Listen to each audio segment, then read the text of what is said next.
مشتي الحمدلله ډیر انسانان ستا چې الله د روزمات پر ټیم پر دسترخوان دومره شان یشي دومره ورته کړي دي دومره ور کړي دي چې دی په خپله نشي شمارلی د الله رسول فرمایي که تاسو را ولاړ سواس یو کور دی یتیمان دي کونډې دي غریبان دي مهاجر دي مسافر دي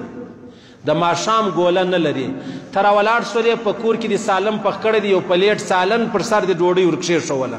یا څه شربت یا څه کجوري یا څه شلومبې یا څه وچه ډوډۍ دې ورواستوله د الله رسول فرمایي د غومره اجرونه الله و تا ته درکوي لکه څومره چې الله و ده ته ورکوي ما روزه نیولې ده تا ما ته روزه مات راکوي نو ستا په روزه مات ما خپله روزه ماته کړله ما ته چې الله څومره اجر راکوي دا زما د اجر مطابق الله و تا ته هم درکوي ګورئ دا به ډېره بده خبره وي دا به ډېر ظلم وي چې زما او ستا و څنګ ته همسایهګان دي هغو ته وچه ډوډۍ پرته ده هغو ته شلومبې وچه ډوډۍ پرته ده او ما او تا هسې مې دا سره جوړه کړې ده چې روزه ډېره اسانه ده په پیشلمي 1.5 سر رقم شیان خورو په روزه مات 2.5 رقم شیان خورو غرمه بیا پر 11 بجې او پر 12 بجې راپورته کېږي او بیا زه وایم روزه ډېره اسانه ده نه دا خبره نه ده واسې د ملازمینو څه پوښتنه وکئ مزدورانو څه پوښتنه وکئ هغه چې کوم ورسه وګوره پانوس بند که هغه چې کوم غریبان منډه ترنډه کوي هغه چې مزدورۍ کوي د هغو څه پوښتنه وکئ بیا ما او تا ته درک رامعلومېږي که دغسې ما او تا ته درک نه راکوي د الله رسول فرمایي ته څه وکړه ته راولاړ شه صرف دا شی وکړه چې تا روزمات غریبانو ته هم څه ورکړه دا غریبان ته وخوروه غریبان ماړه که د غریبانو کور برابر که ورسه هسپتال را ورسه ډېر داسې ملګري سته ډېر داسې ملګري سته چې هغو علیده دسترخوانونه برابر کړي دي یعنی ما ته داسې کسان را معلوم د ځانه د جیبه 200 300 کسان راځي د ده پر دسترخوان باندې روزه مات کوي نو ستا څه فکر دی الله پاک به دا سړی ناکامه کړي الله پاک به دا سړی ذلیله کړي الله پاک به دا سړی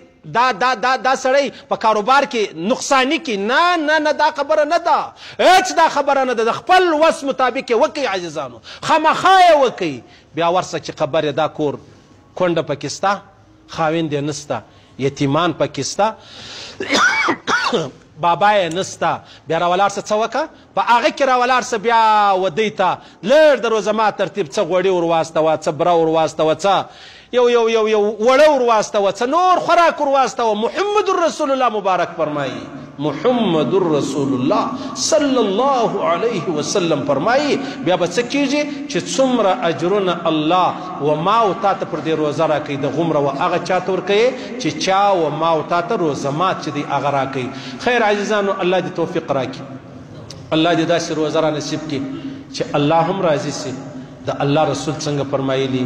د الله رسول فرمایي بدقسمته سړی هغه دی هلاک تباه او بربادي هغه سړی چې روزه راله او په روزه کې په الله ځان ونه بخښئ الله پاک دې موږ ته معافي وکړي الله دې موږ معاف کړي الله دې زموږ ګناوې را معاف کړي الله پاک دې زموږ پر کورو څه مشکلات بیماری دي الله دې بیماری لرې کړي څوک بې نکاح دي الله دې حلال نکاح وي که زموږ خویندې دي که زموږ لوڼې دي که زموږ زامن دي حلال نکاح ور نصیب کړي الله پاک دې زموږ ځوانانو ته هدایت وکړي الله پاک دې زموږ د سپین ږیرو دعاګانې قبولې کړي الله پاک دې زموږ سپین ږیري د ارزل عمره وساتي نه غوږ کار کوي نه سترګې کار کوي نه فکر کار کوي الله پاک دې زموږ پر وطن ورحمیږي الله پاک دې پر فلسطین ورحمیږي الله پاک دې د فلسطین نصرت و مدد وفرمایي الله دې پر دې ویلو اورېدلو د عمل کول توفیق راکړي الله دې پر دې تورو موږ ته مرګ راکړي موږ بچان قریبان عزیزان ټول عالم انسانیت پر دې تورو مرګ راکړي چې موږ مرو دا ووایي لا اله الا الله محمد